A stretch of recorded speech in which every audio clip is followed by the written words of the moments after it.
control microorganisms, the standard is we're really trying to get bacterial cells that can form endospores. Those are the hardest to kill. I have a little table of the hardest and the easiest to destroy. So here's a little table for you right here. The highest resistance, or the hardest organisms to destroy, are bacterial endospores. So Bacillus anthracis, the Clostridium, ignore that word. You won't get this word until the very last day of the semester. Moderate resistance, these are a little bit easier to destroy. Pseudomonas, Mycobacterium tuberculosis, which causes, obviously, TB. Staphylococcus aureus, or Staph aureus, protozoan cysts, these are a little harder to kill. And then these are a little bit easier to kill. Most of the other bacterial vegetative cells. Fungal spores and hyphae, yeast, right? These are eukaryotes, aren't they? Enveloped viruses are easy to destroy by destroying the envelope and degrading the proteins. And some of the protozoan, trophozoites, like Giardia, Bacillus coli, things like that. So this is the gold standard, agreed? So right now, by looking at this slide, if you ever hand me an instrument in the emergency room or the operating room, and I ask you, is this sterile? You can't say kind of. That's like being kind of pregnant. It's either sterile or it's not, and we use this as the gold standard. So if I say, is that tray sterile? It means that you're going to tell me that there are no bacterial endospores or organisms that make bacterial endospores on any of those instruments. And if you can kill these organisms, all of these, of course, would have been destroyed as well. Does that make sense? Another thing I want to add to the Ebola thing. You guys know about face masks, correct? The cloth, they're not cloth, but they're fiber. And there is an N95 rating and an N100 rating. Do you guys know about those ratings? So N95 means it'll block out approximately what? With 95% efficiency. And in an N100, which is very expensive and has a shelf life, they claim has a 100% efficiency. Except there's a little bit of a problem with wearing these masks. Would I wear the mask? Well, it's better than nothing at all. I'll tell you what I would do if I was going to go into an area where Ebola is known to be found. But the idea is that these N95 masks will only protect you to approximately 0.3 microns. So anything larger than that will not penetrate the mask. Keep in mind that this is if you have a good seal around the face as well, right? Unfortunately, Ebola, the size of it, ranges from 0.05 to 0.2 microns. Oh, whoops. So therefore, would an N95 mask protect you if you could walk into that area and start using it? The answer is no, for two reasons. This is one reason, and the second reason, the seal around the edge of the mask. That's why if you're going to be dealing with these patients or dealing with their metabolic wastes or any of their waste products, you would want a full face mask that has a rubber component so that the rubber could have a good seal all the way around the face. And if you had an N95 filter in it, the problem is that the organisms could potentially still pass through the filter. So that's why what I would do is I would use what's called a full face respirator with its own air supply. That doesn't mean supply. That doesn't mean a tank. This whole thing I'm talking about is $600. We use them at the hospital all the time. It's just a little fan with a filter in the back that has a hose and puts fresh air into this little hood. And that filter has a HEPA filter in it. And that filter goes down to this. See, there's a big difference. So if you were to not wear anything, that's one level of non-protection. If you were to wear something like this, that's another level of protection. And then if you were to wear the rubber thing with a 95, that's the next level. And if you were to wear something, a full face respirator with an air supply, that's the best level of protection. Yeah? Is the full face respirator the same as the N100? No. The N95 and N100 refers to the filter that you can either put in that respirator or put into your little mask. Yeah. Go ahead. Professor, so Ebola would be envelope virus? No, No? it's a filovirus, and I don't believe it's an envelope virus. I'll check.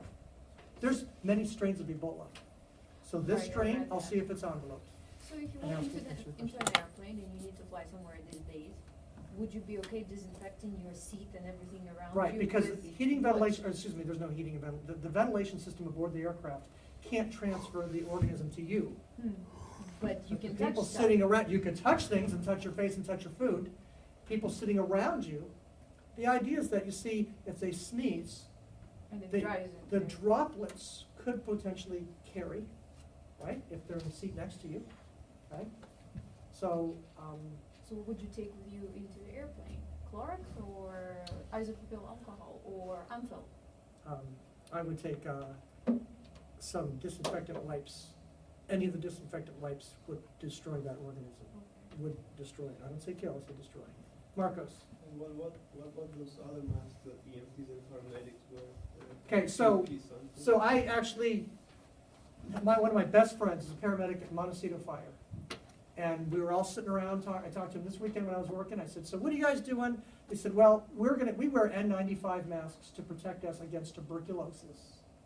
And if we go someplace where we think this person is gonna end up with this kind of a problem, they're gonna wear what's called their Scott breathing apparatus, the same thing that they wear when they go into a burning building. They put on a full face respirator with a hose that goes to a tank of compressed air. And those tanks of compressed air have been filled at the station through a filter anyway. So they're gonna have their own self-contained breathing apparatus if they have to go into a room like that. And then remember, if you do participate in something like this, then you have to now disinfect, which is, we're gonna start talking about disinfecting fomites. You have to decontaminate the outsides of all of these things before you take it off. Agreed? And before you take your hands and take your gloves and touch these things. So you should take these things off in a particular order. You should get into a shower where we spray you with stuff, take things off in a particular order, gloves last, fabric, then in another shower, then in a clean set of clothes. So this is gonna be stuff that you're gonna be seeing on the news.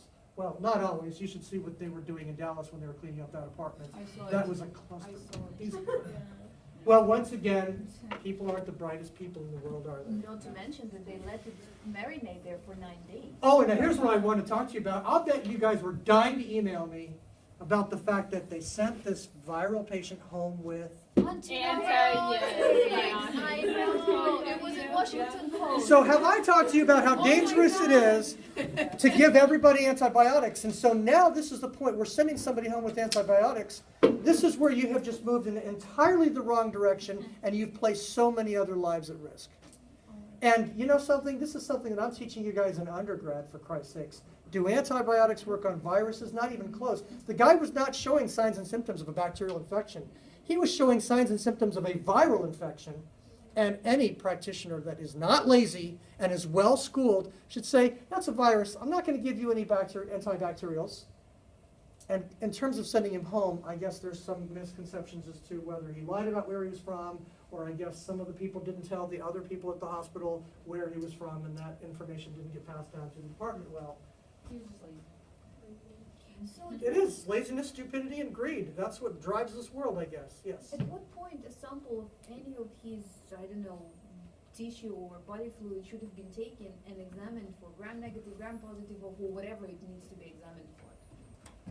Right. You should always get a culture right away. I culture everything. And I'll tell you the reason I do that.